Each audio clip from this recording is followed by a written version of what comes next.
New York Times, living near a major highway tied to developmental delays in children. Science Direct. There's a study. Prenatal and early life exposures to ambient air pollution and development. Going back to the New York Times, researchers studied 5,825 children living in New York State outside of New York City. The study summary said 4,089 singletons and 1,016 twins born between 2008 and 2010, which adds up to 5,105. So one of the numbers is askew. I caught that when I was adding up some numbers there, Marissa. Dang. Typos. I'm exposing the corruption. I know. Parents periodically filled out a well-validated questionnaire that tracks developmental milestones in children from age 8 months to 3 years. Milestones encompass physical, verbal, and social domains. They calculated the proximity of the children's addresses to interstates and state highways using data from New York Department of Transportation, estimated air pollution exposures using federal government data. After controlling for maternal age, race, smoking, birth weight, and many other factors, they found that compared with children living more than 1,000 meters away from a highway, those living within 500 meters were twice as likely to fail in the verbal and nonverbal communication domain. The association was similar with other developmental domains, but did not reach statistical significance. It seems like it was done well, but I still have some questions because 1,000 meters versus 500 meters doesn't seem very far. It's not that far. And when you're talking about pollution, it can travel really far and everywhere. And once you start thinking about pollution too, you have to think about how long these species live and where they're traveling, the wind patterns, where they tend to settle. But still interesting. I don't think anybody thinks that pollution is good for you, though. No, I think we can all agree that pollution's bad. That's Science Daily. Millions of children worldwide develop asthma annually due to traffic-related pollution. The researchers linked global data sets of nitrogen dioxide, NO2 concentrations, pediatric population distributions, and asthma incident rates with epidemiological evidence relating to traffic-derived NO2 pollution with asthma development in kids. They were then able to estimate the number of new pediatric asthma cases attributable to NO2 pollution in 194 countries and 125 major cities worldwide. Key findings from the study published in The Lancet Planetary Health. An estimated 4 million children developed asthma each year from 2010 to 2015 due to exposure to nitrogen dioxide, which primarily comes from motor vehicle exhaust. An estimated 13% of annual pediatric asthma incidents worldwide was linked to NO2 pollution.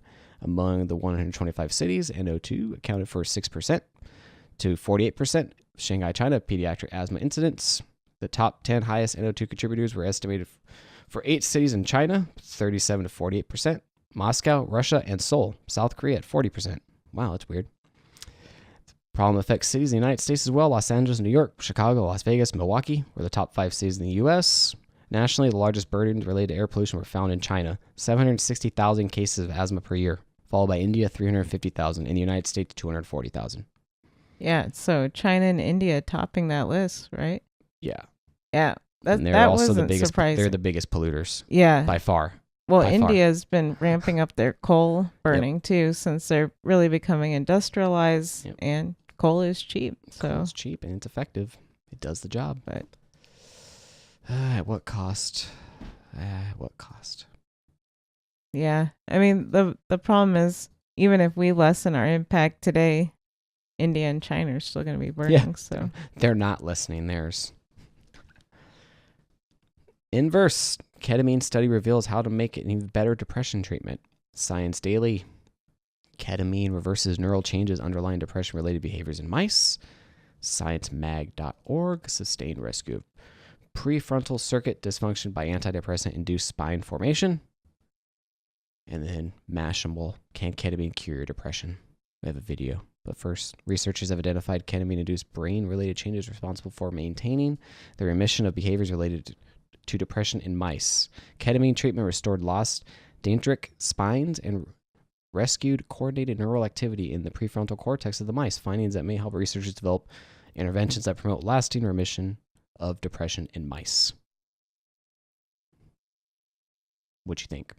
Let's see the video. Oh, I could cue it up. About the ketamine.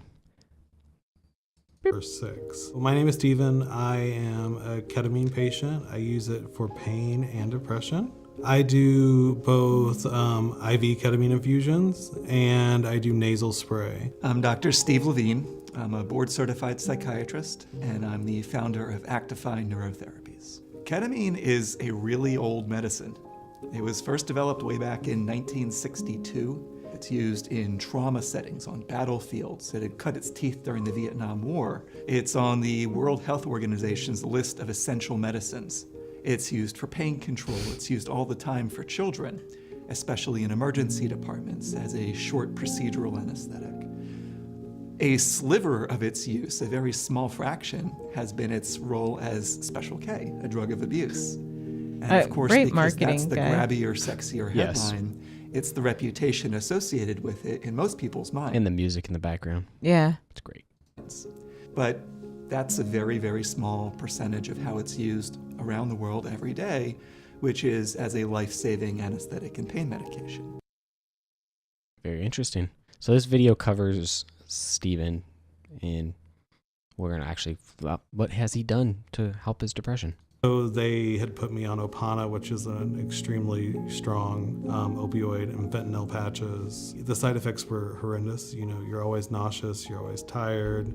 For depression, I've used basically everything, and the side effects for that are just like any SNRI or SSRI, which is like lethargy, weight gain, you know, there's sexual side effects, there's nausea. I'm extraordinarily thankful I didn't become addicted because they're very addictive substances.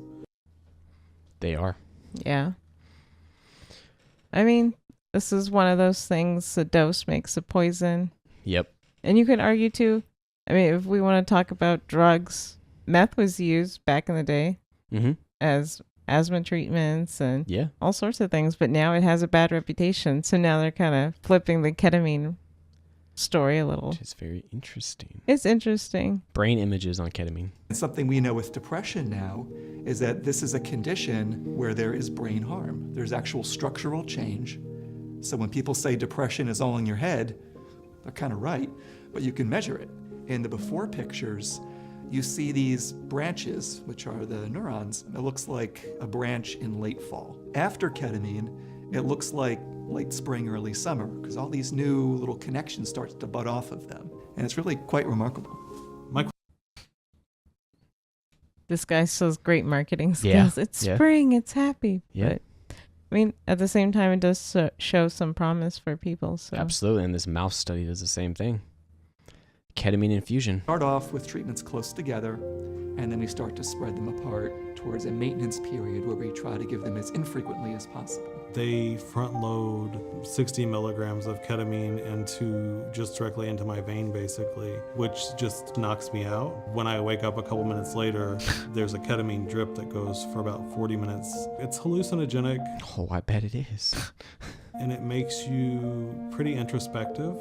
It's a dissociative experience. And what that means is that there's a sense of disconnection of mind from body. You know, sensations are more intense, and so colors might be brighter or richer, might look kind of psychedelic. They're very sensitive to stimuli in the environment.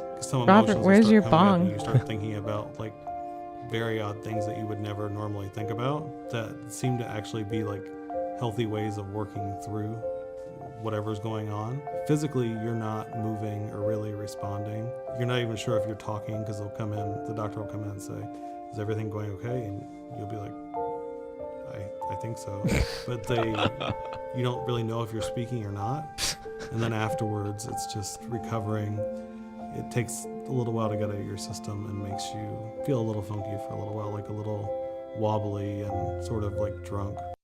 Now, we have one more clip, but I just want to make it clear we're making fun of this, but we think this is actually really cool. Yeah. This is super cool. I'm totally for this. I mean, the only reason why we're making fun of it, though, is because psychedelics get such a bad name. Yeah. Shrooms. And now everyone's coming around saying, yeah, man, let's try out the ayahuasca, the peyote, the LSD. Let's try all these things out. People are making fun of stoners, like, oh, man, I'm thinking. But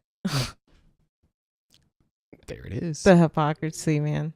Mashable, last one. Can ketamine cure depression? What's the price? Infusion costs between $500 and $800. The nasal spray I use is $115 a month. At our centers, we have 9 around the country. We charge different prices at different centers, but on average, it's about $450 per treatment, which is expensive.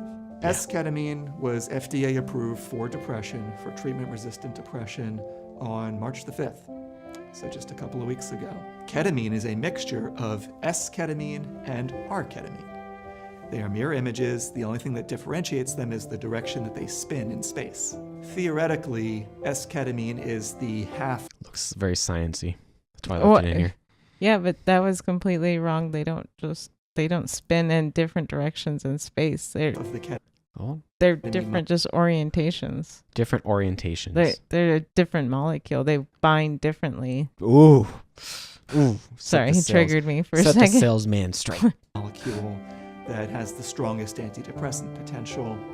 Ultimately, realistically, S-ketamine is no different from ketamine. Is that true? S-ketamine is no different from ketamine? Not really. That's not a factual statement. No. Because they are different. If you want to talk about enantiomers and mirror images being the same, let's go back and talk about this anti-nausea drug that was developed. And it turned out that one enantiomer was toxic and the other was useful, and they didn't realize that and mixed both enantiomers in at the time. So, yeah. So they reacted. The reason to FDA approve nasal S-ketamine as opposed to IV regular ketamine, what's called racemic ketamine, is purely a business decision. S-ketamine, which they just released, does have prescription discount cards, things like that. But it's a much more expensive drug. There it is. Well, business majors can't trust them when they explain ketamine. Apparently. And I think you got confused too with the optical rotation, because different enantiomers have different optical rotation, which means they rotate light differently and polarize light. But yeah, he made it sound like they would only spin in one way. Kind of like my dog only spins in one direction. Your dog only spins one way. That's true. Anyways, moving on. Forbes. Why more kids are going to the ER for swallowing objects. A study published in Pediatrics showed that the rate of young kids going to emergency departments for swallowing non-food items more than doubled from 1995 to 2015. They performed a retrospective analysis using data from the National Electronic Injury Surveillance System for children less than 6 years of age who were treated because of concern of foreign body ingestion from 1995 to 2015. National estimates were generated from 29,893 actual cases reviewed. Here are the most common objects swallowed. Coins, 61.7%. Toys, 10.3%. Jewelry, 7%. Batteries, 6.8%. Kids. Yeah, well, this study basically answered my question and my hypothesis.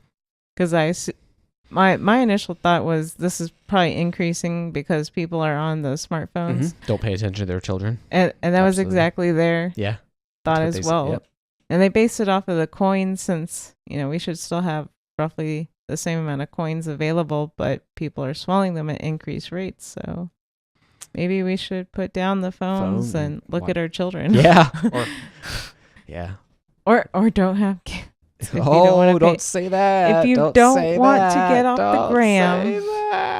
Don't say that. Who uses coins nowadays from the chat? Great point. Well, apparently kids are swallowing them. They use coins still. The kids are not in for the cashless. The kids don't have credit cards yet. If they did, they'd probably think about it. Yeah, swiping. Or tapping now. Tap to pay. Fancy at Costco. CDC, stay healthy at animal exhibits. Eureka alert! Petting zoos could potentially transmit highly virulent drug-resistant bacteria to visitors. The researchers did a study across 8 randomly chosen petting zoos geographically distributed throughout Israel, taking samples of fecal matter as well. as from the body's surface, skin, fur, or feathers. From 220 animals belonging to 42 different species, genetic sequencing was used to identify both species of bacteria in each sample and the presence of ESBL and AMP-C drug resistance genes. In total, 382 samples are collected from 220 animals, and 12% of the animals were found to be colonized with at least one ESBL AMP-C producing bacterial strain with 35 different recovered species of bacteria. The majority, 77% of the MDR bacteria, were obtained from feces, with the remaining 23% coming from skin, fur, or feathers. Analysis data revealed that if an animal was treated with antibiotics, it was 7 times more likely to shed MDR bacteria. The study found that petting zoos provide a reservoir for a diverse range of ESBL AMP-C species and are a potential source of shedding highly virulent pathogens that may be transmitted to humans. Lots of hand washing. If you listen to the CDC, that's what they recommend. Yeah. A lot of hand washing and stay safe at those petting zoos, everybody. I mean, was anyone really surprised though? Yeah, it's, where are the sanitizer stations? A lot of them have sanitizing stations, hand washing stations, definitely. Touch an animal, go wash your hands. But Don't this touch also food. goes back to where, we do have an overuse of antibiotics, especially in commercial farming where the animals are closer together. The issue is with the food, the farming that we're eating. Yeah. The cattle, that's... But it does also it does translate. More resistance. And we've mentioned several times on the show how if we continue to overuse these antibiotics, we're going to get more and more resistant strains of bacteria or yeast. Yep. So, be careful. Wash your hands. And don't use antibiotics unless you need to. And take the full regimen if a doctor prescribes them. Thank you so much for watching. For more content like this, please check out our podcast over at healthytalkshow.com/subscribe. We're live Mondays at 8 p.m. Pacific Standard Time over at healthytalkshow.com/live. Love and light.